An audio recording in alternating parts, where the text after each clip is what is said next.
Interview with the Vampire, page 15. Was it difficult? Asked the boy.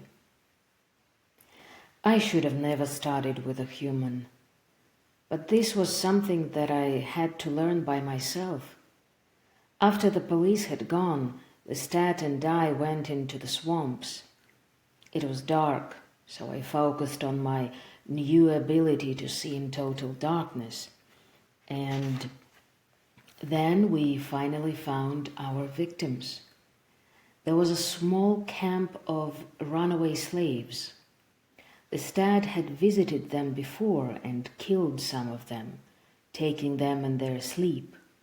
They didn't know anything about Lestat. We had to watch for an hour before one of the men finally walked a little into the trees closer to where we were standing. Lestat told me to take him. The vampire smiled at the boy's wide eyes. I think I was as horrified as you are now, but I didn't know then that I could kill animals instead of humans. I said that I could not take him, and the slave heard me. He stopped and looked into the dark. Then quickly he took out a long knife and stepped forward. I knew that he could not see us in the dark. Lestat stepped behind him, grabbed him, and beat his neck. The slave cried out and tried to free himself, but it was too late. Lestat finished his business fast because the other slaves came running. You make me sick, he said when he got back to me. The slaves discovered the wounded man, took him back, and then started looking for the attacker. We have to get another one before they return to the camp, Lestat said, and quickly we went after another man who was separated from the others. Lestat didn't say or do anything to help me with this new experience. He just did not. What do you mean? The boy asked. Well, killing is not easy, said the vampire. You don't simply feed yourself on blood. You feel the life of another person, how the life is leaving him through the blood. I don't think that Lestat understood that. He caught that slave and held him, showing me his neck. Do it, he said, and I did it. And once I tasted the blood, everything else disappeared. I drank and drank, but soon Lestat stopped me. He's already dead, you idiot, he shouted and slapped my face. You don't drink after they're dead, understand that? You'll die if you do that. I was simply charmed. You were charmed? Did it feel like love? Asked the boy. The vampire smiled. That's right. It's like love. You must understand that I'm telling you my story so you can know that there is a big difference between vampires. I am not like Lestat at all. But then one day, at the house of Point du Lac, when we sat at the table, Lestat caught a huge rat and filled a glass with its blood. I was shocked. And he said, haven't you seen a rat? You have to feed on rats sometimes. Traveling by ship, for example. I stared at him. Do you mean that we can feed on animals? I asked. Yes, of course, rats, chickens, cattle. Don't be such an idiot, he said, and drank the rat's blood. I can throw you and your father out of my house if I like, I said. I think I got really angry then. You won't do that. You don't know everything yet, or do you? Lestat asked. Lestat asked me sarcastically and laughed. You don't know, for example, how you can die? I protested. But there must be someone else in the world to teach me these things. Certainly you are not the only vampire. Lestat stopped laughing and looked at me. And do you think that you can find other vampires by yourself? They might see you, my friend, but you won't see them. No, I don't think that you have any choice now. I'm your teacher, and you need me, and there is nothing you can do about it. And we both should sleep in the same room for safety. Of course, I didn't want to stay in the same room with him. He became furious. Don't do anything stupid, Louis. I warn you. There is nothing you can do to protect yourself when the sun rises. Then he said other things to frighten me, but I didn't listen to him. He looked weak and stupid to me. I will sleep alone, I said, and took my coffin to my brother's oratory. I shut the blinds on the windows and locked the door. Then I climbed into the coffin, and that's how I became a vampire. And there you were, said the boy after a pause, with another vampire whom you hated. But I had to stay with him, answered the vampire. As I've told you, there was so much that I didn't know, and I had to know, and only he could tell me. But in fact, the things that he taught me were practical. For example, how we could travel by ship together with our coffins, pretending that they contained the dead bodies of our relatives. How we could feed on rats. How there were shops, restaurants, and banks that he knew and that could serve and do business with us at night. In all these things, Lestat was a good teacher. I didn't know what kind of man he'd been in life. I didn't care, but probably we were of the same class. To our visitors, he was gentle and polite. That made our lives much easier. But he didn't harm these men, did he? Asked the boy. Oh yeah, often he did. But I'll tell you a little secret. I knew that Lestat hunted for mortals every night. He was a killer then.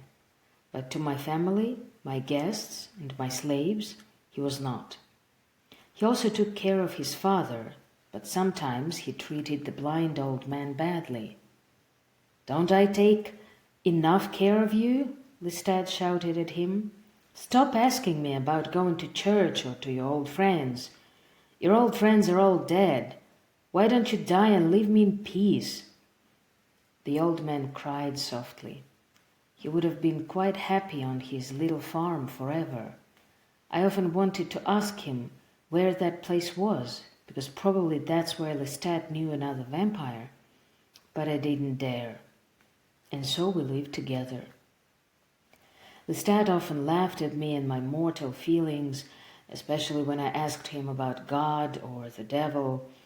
But now, in this strange vampire nature, I felt deep sadness.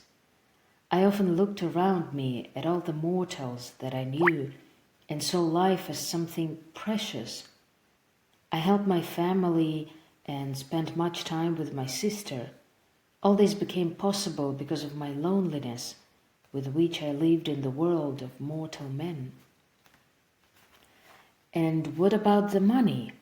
Asked the boy. Oh, that. Lestat and I had no material troubles. He knew how to steal from his victims. He also used his vampire skills at the gambling tables in the richest salons of the city. So he could always get money, and I could invest it. But first, let me describe New Orleans as it was then, so you can understand how simple our lives were. There was no city in America like New Orleans. It was filled with immigrants of all kinds.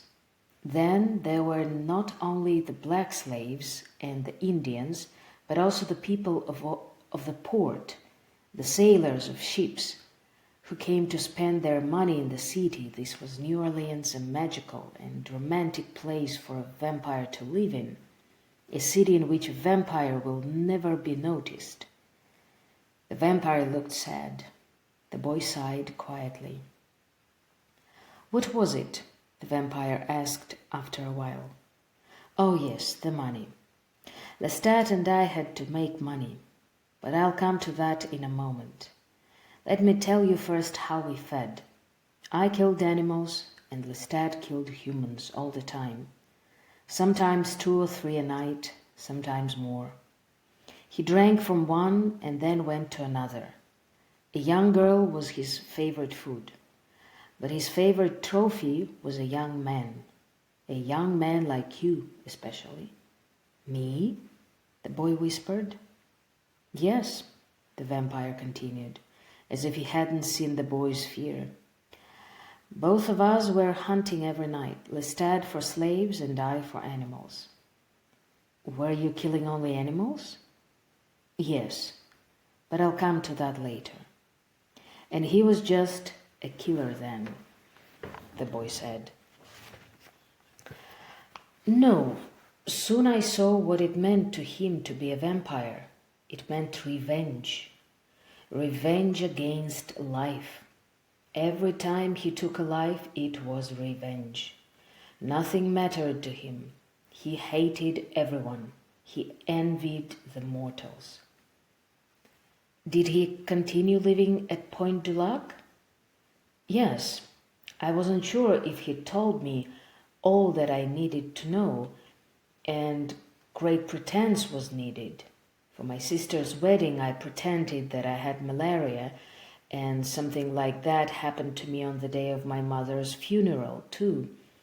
Every night, Lestat and I sat down to dinner with the old man and made nice noises with our knives and forks. I faked headaches to meet with my sister in a dark bedroom, to give her and her husband a lot of money to invest for us all. Luckily, her husband was an idiot, and these things went well. But soon we began to have our problems with the slaves. They were suspicious.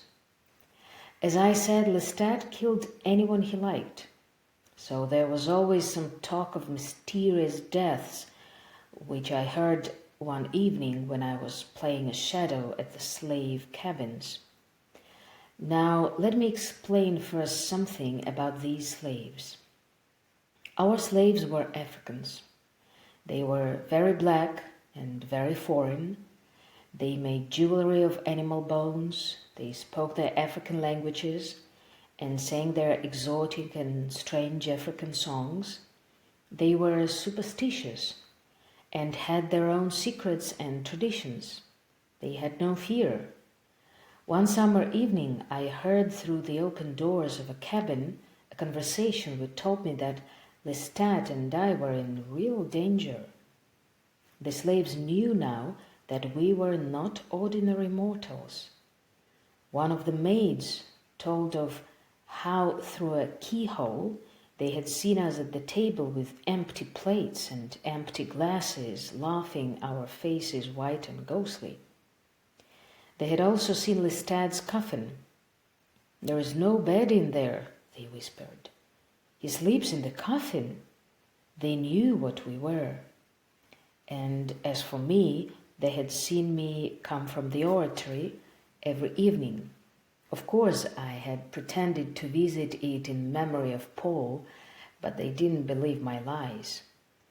And now they made a connection between us and the deaths of slaves in the fields and swamps, the dead cattle and horses, and all the other strange events. But they were not going to run away. No, they wanted to destroy us. I ran back to the plantation house to tell Lestat that our game was over. "I'll kill them all. Some will run away, and that will be fine," Lestat answered calmly. He wasn't running away from the stupid slaves. His father was very ill and could die any minute. "Are you mad?" I cried then. "I want you to leave. Now, go look at your father and tell me how long he will live, because that's how long you can stay, and only if the slaves don't kill us sooner." Lestat was furious. He told me then to go and look at his father myself, and I did. The old man was really dying. I had always liked the old man. He was kind and simple. I knew that the slaves in the house were watching us and listening. I was hoping that the old man would die right then, I called for Daniel, the slave to whom I had given the overseer's job. But when Daniel came, the moment I saw him, I knew that everything at Point du Lac was lost. He looked at me as if I was a monster, so I had to kill him." The vampire stopped. He was looking at the boy. "You what?" asked the boy. "Yes, I had to kill him. I had no time. He started to run. He would have told everyone. I killed him with a knife, but I didn't taste his blood. I could not.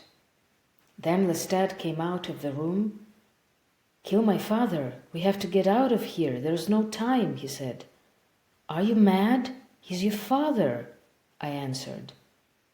'I know that he's my father,' said Lestat. 'That's why you have to kill him. I can't kill him. If I could, I would have done it a long time ago. And look what you've done, killing this slave. His friends will be here in minutes.' This was true. Lestat was right. I could hear the slaves gathering outside. I left Lestat, went into his father's bedroom, and shut the door. The old man never knew what happened. He never woke up. I knew then that I had had enough of Point du Lac and Lestat and all. The slaves were coming now. I decided to burn the house, and that's what I did. Lestat thought that I was mad. The only thing that was saved from the flames was his coffin." "Could the fire hurt you?" asked the boy. "Of course," said the vampire. "Did you go back to the oratory? Was it safe?" "No, not at all. The slaves were running around." "But what about Lestat?" The vampire sighed.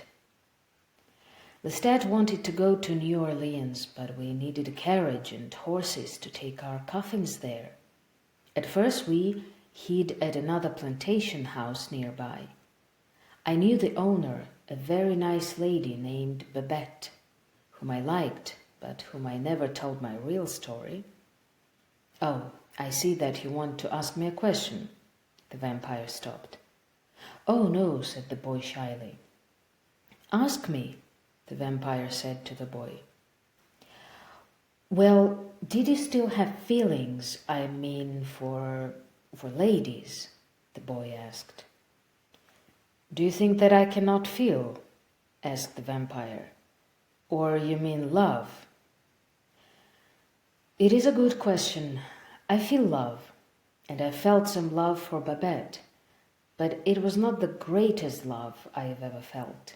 Anyway, she gave me and Lestat a dark room for the day. Lestat wanted to leave as soon as possible and hated me for being friends with mortals.